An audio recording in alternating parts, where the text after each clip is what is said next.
Welcome to our website development class. We will cover part 2 of chapter 5. In this class, we will look at structural pseudo-classes. Structural pseudo-classes allow us to apply styles to elements based on their structure in the document.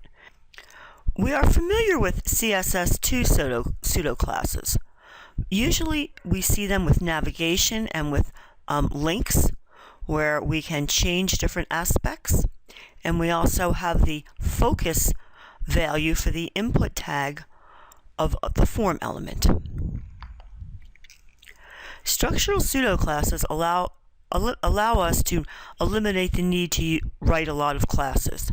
So we will see many different types of pseudo-classes, and we will look at all of them today. The first child as a selector. This is a pseudo-class, and it precedes with a colon. And it matches any element that is the first child of its parent. So we could use that as a selector in order to apply a style. So in the example below, we have a div tag with 2 paragraphs. If we used the p colon first child as a selector, it would match the first p and allow us to apply a style. Here again, you can use this pseudo-class within a descendant situation, and this is highly advisable. So here we have the div with id equals xyz with 2 paragraphs. So rather than just using p colon first child, which would apply to any p that is a first child, if we have a specific area that we'd like to target, we can also use the structural pseudo-class as part of the descendant selector. We also have the nth-child as a selector, and this is very nice and very powerful. There are a lot of different variations on the nth-child, and we will take a look at each one of them. If we pass a number, nth-child n, we can access that specific child. And if you look at the syntax is actually reading the p that is the nth child too, meaning the p that is the second child. So inside this div, we have 2 p's, and the second p is essentially the second child. So that would apply to any element where p would be the second child in that element. So here again, if you want to narrow it into a specific area, it would be advisable to use an ID as the starting point for a descendant selector. We also have a very nice variable that we can use, even and also odd. So here we have the nth-child selector, and if you take a look at our div, even though my slide says p nth-child, I have headings here.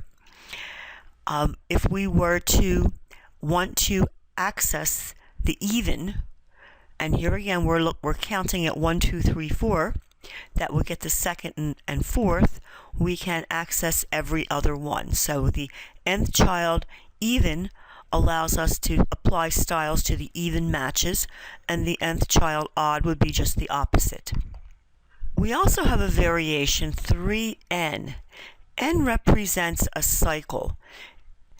We have odd and we have even, but that's about all. Supposing we wanted every third or every fourth, this is where we would use 3n, and it would match every third, or 4n would match every fourth. We also have another variation which gives us a starting point. So 3n plus 1 would allow us to start at the first one rather than normally at the third one. We also have the nth-of-type selectors, which are not in the book, so I'm covering them here. The nth-of-type are very similar to the nth-child. They follow a similar syntax similar functionality. So let's take a look at our first of type. And there's also a last of type. So if we look in our HTML, inside the body we have an H1, we have a P, we have a div, we have a P. Now notice in our div that P is the first child.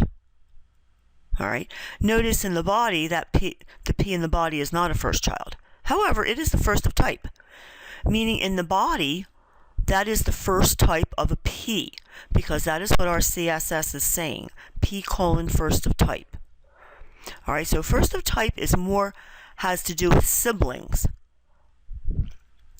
Now inside the div we have P first of type. Although that is a first child, it is also the first of type in that situation. So here again I would like to make the distinction of first of type versus first child. The first child will always be the first of type. However, the first of type may return more matches. We also have the nth of type, odd and even. Here again, they are technically children of the body tag. But this style would apply to any situation where we have multiple P, either children, and children would be siblings also.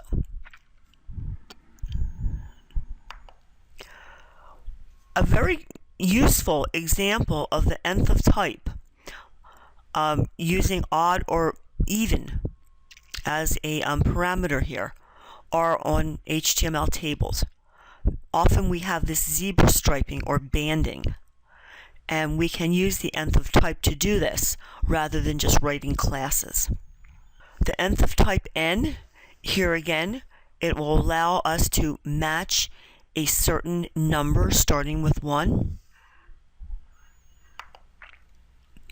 We also have this cycle 3n, where we can match every third one of a specific type as opposed to a child.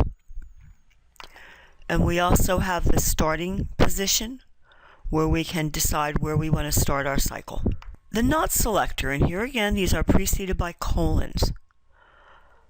You may hear this as the negation selector. Allows us to apply a style to a selector but excluding certain things. So here if we look at our div, we have 5 paragraphs, and here we have our selector P colon not first of type. So it would match everything except the first. We also have CSS3 Pseudo-Elements. The first letter, first line, the before property which generates content, and the after property which is also used to generate content. And they've kind of been around for a while. However, you may see in some code and also in the documentation that we are now adding the double colon. So in CSS3 we add the double colon to the pseudo-elements, not to the structural pseudo-classes. One of the useful situations for using the after property, and notice I have it written in the traditional with a colon, is for clearing floats. And this is commonly called the clear fix, and you can Google that term and find more information on it. So what we're doing here, we have a section, ID equals XYZ, and supposing we have 3 divs and they're all floating. And this would work very well with navigation, ULs and LIs. And we want to clear that float. Rather than clearing it by putting a break element or by clearing it in an element underneath it, we can actually put an invisible element after ID equals XYZ. So the after structure, the pseudo element, allows us to generate content, and you need to use the content property. So I'm saying the content is 1. It's just a character. I'm hiding it. I'm displaying it as a block level element. I'm also setting the height to 0, and then I'm using the clear. So it's kind of like there. It will clear, but we don't see it. Web fonts.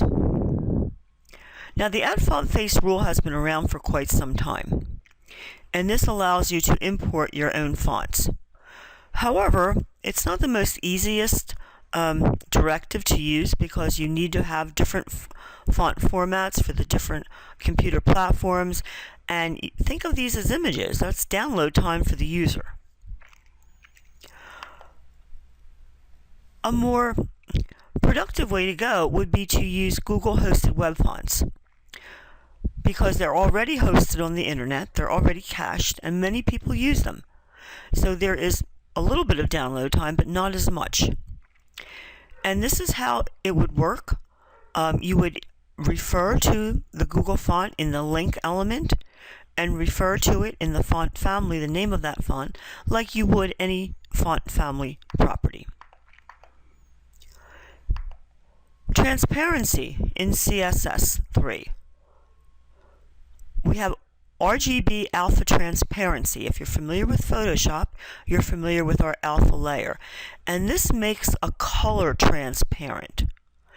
In the world of transparency, 0 is totally transparent like a window. You can see through it.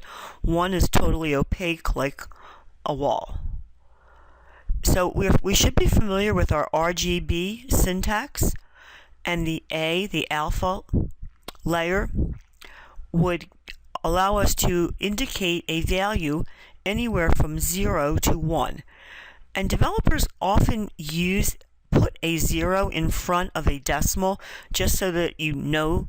It makes it easier to see that that is a decimal rather than just a little mistake. So here we see some examples. If we had some text with different levels of transparency, how it would look on a pinkish background. We also can use transparency on the web with our HSL values, use saturation, luminosity. You don't see too many people using HSL at this point. We're more familiar with RGBA, but this is allowed also in CSS3.